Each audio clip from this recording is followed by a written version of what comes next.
গ্রামের মস্ত বড় দুই চাষি কমল আর বিমল দুজনেই একই সঙ্গে কলা গাছ লাগিয়েছিল। কিন্তু কমলের ভালো কলা ফলেছে। বিমলকে দেখে বলল, কিরে বিমল, তুইও তো একই সঙ্গে গাছ লাগিয়েছিলি, তা তোর গাছে ফলন এসছে এবার?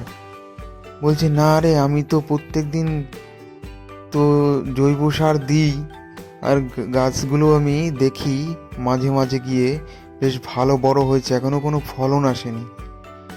এ আবার বাজারের রাসায়নিক সার ইউজ করে কমল।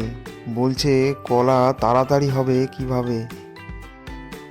বাড়িতে গিয়ে বলছে বউকে, বৃষ্টি তো নেমে গেছে, কলা গাছের কোনো ক্ষতি হবে না তো?